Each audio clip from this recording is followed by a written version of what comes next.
और इस वक्त मेरे साथ जुड़ चुके हैं अपना दल एस के कार्यकारी अध्यक्ष और राज्य सरकार में कैबिनेट मंत्री आशीष पटेल साहब मेरे साथ जुड़े हैं। आशीष जी, आपका स्वागत है बीपी गंगा में।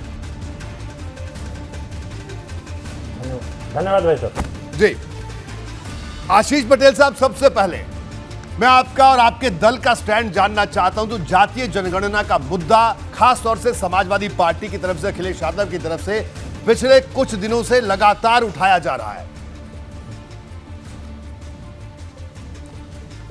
देखिए, हमारी पार्टी 2012 में जब हमारी नेता उत्तर प्रदेश की विधानसभा में जी विधायक के रूप में पहुंची थी, तो उन्होंने जातीय जनगणना को मजबूती से उठाया था।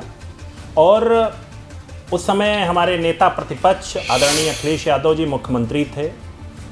तो हमारी पार्टी का तो प्रारंभ से, जब से हमारी पार्टी की स्थापना हुई है, तब से जातीय जनगणना की मांग करती चली आई है। उनके लिए ये नई चीज हो सकती है, हम तो लगातार इसकी मांग करते चले आए हैं। ठीक है, आप लगातार मांग करते हैं, इस पर आपका क्या कहना है आशीष जी? कल विधानसभा में मैं देख रहा था, सुन रहा था, कल अखिलेश यादव आपको कह रहे थे कि ये भी इंजीनियर हैं, आपकी तरफ इशारा करके बोल रहे थे मैं भी इंजीनियर हूं, लेकिन आज तो उन्होंने कह दिया छुट भैया नेता। क्या कहेंगे आप इस पर? नहीं, देखिए, हम लोगों का वैचारिक मतभेद है। जिस विषय पर हम लोग अलग अलग जगह हो सकते हैं, लेकिन निश्चित तौर पे वो उत्तर प्रदेश के पूर्व मुख्यमंत्री रह चुके हैं और उनका एक बड़ा कद है। और जहाँ तक ये विषयवार जातीय जनगणना का विषय है, मैं इस पर ही कहना चाहूँगा, वो क्या बोल रहे हैं मुझे इस पर कोई टिप्पणी नहीं करनी, क्योंकि सबका अपना अपना बोलने का वो हो सकता है। लेकिन मेरे लिए वो हमेशा सम्मानीय रहे हैं।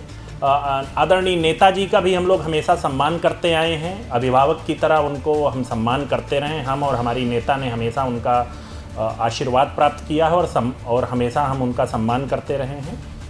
आदरणीय नेता प्रतिपक्ष का भी हमेशा हमारी ओर से सम्मान है और रहेगा।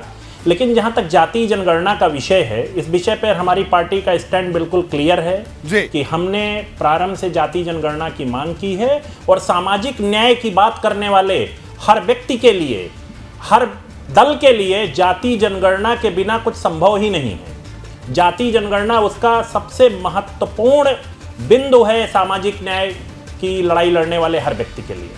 जी, तो बिल्कुल आप, लेकिन आशीष जी देखिए, आपने कहा कि बिल्कुल आपके वैचारिक मतभेद हो सकते हैं, मनभेद या मतभेद आपके किसी से नहीं हो सकते, और बिल्कुल आपके तो मतभेद किसी से हो ही नहीं सकते, क्योंकि जो आपका व्यक्तित्व है, जिस तरह से आप सब इतने मिलनसार हैं, मुस्कुरा के सबसे मिलते हैं, और मुझे लगता है कि कई बार आपके जो सहयोगी दल हैं वो भी असहज तो नहीं हो जाते होंगे कि आप इतने मिलनसार हैं, सबसे इतना मिलते हैं, और शायद अखिलेश यादव संभावनाएं देख रहे हो कि जातीय जनगणना के मुद्दे पर ही सही इंजीनियर साहब को कहा जाए कि थोड़ा इधर सोशल इंजीनियरिंग की जाए, क्योंकि चुनाव नजदीक है लोकसभा के।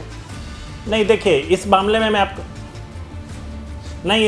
मैं बिल्कुल स्पष्टता के साथ बता दूं कि 2014 से हम एनडीए के अंग हैं और हम आगे भी माननीय प्रधानमंत्री श्री नरेंद्र मोदी जी के नेतृत्व वाली एनडीए के अंग के रूप में लोकसभा चुनाव लड़ेंगे। और मैं यहाँ पर एक बात स्पष्टता के साथ बता देना चाहता हूँ आपको जी, कि जातीय जनगणना का जो विषय है, हमारा सिर्फ इतना कहना है। आपके माध्यम से मैं नेता प्रतिपक्ष से सिर्फ छोटा सा सवाल करना चाहता हूँ। हमारे लिए भावनात्मक मुद्दा है जातिगत जनगणना, और हो सकता है किसी के लिए चुनावी फार्मूला हो, पर मैं तो एक बात जरूर पूछना चाहूँगा कि 2012 से लेकर के 2017 के बीच में जब समाजवादी पार्टी की सरकार थी, तो अगर एक कागज कोई उसको लेकर के कभी सरकार के अंदर चला हो, तो उसको माननीय नेता प्रतिपक्ष को जो है सदन के अंदर रखना चाहिए और जनता के सामने उसको लाना चाहिए। जी, और मैं तो इससे आगे एक बात कहना चाहूँगा जी, हमने नेता, देखिए, मैं अपनी बात रख दूं, आदरणीय नेताजी जब रक्षा मंत्री थे और हमारे लिए अभिभावक जैसे थे नेताजी, और नेताजी जब रक्षा मंत्री के तौर पे थे तो सैनिक स्कूल उन्हीं के अंतर्गत आता था। उन्होंने कभी इस बात की चिंता नहीं की कि पिछड़े वर्ग के छात्रों को इस सैनिक स्कूल में भी आरक्षण मिलना चाहिए। मैं तो ये बात भी बताऊंगा कि 2008 में जब समाजवादी पार्टी के सांसदों की बदौलत ही यूपीए की सरकार चल रही थी, मतलब कांग्रेस के नेतृत्व वाली सरकार चल रही थी, उसी दौरान नीट का कॉन्सेप्ट आया और उसमें पिछड़े वर्ग के लोगों को छोड़ दिया गया, पिछड़े वर्ग जी। के छात्रों के लिए आरक्षण छोड़ दिया गया। तो उस समय समाजवादी पार्टी के किसी सांसद ने, किसी नेता ने ये बात क्यों नहीं उठाई? तो सवाल को भटकाने की जरूरत नहीं है। जातिगत जनगणना की मांग तो हर सामाजिक न्याय की बात करने वाला व्यक्ति कर रहा है और होनी बिल्कुल। चाहिए। तो आशीष जी, आपका और इसके सीधा बिना चैलेंज। कुछ संभव, मतलब जी। इसके बिना सामाजिक न्याय संभव। जी बिल्कुल आशीष जी, तो आपका सीधा चैलेंज अखिलेश यादव को, आपका ये कहना है, तो सीधा सवाल आशीष पटेल पूछ रहे हैं अखिलेश यादव से कि आखिरकार जब उनकी सरकार थी तब उन्होंने क्या किया। आशीष जी, आपका बहुत बहुत शुक्रिया बीपी गंगा से बात करने के लिए।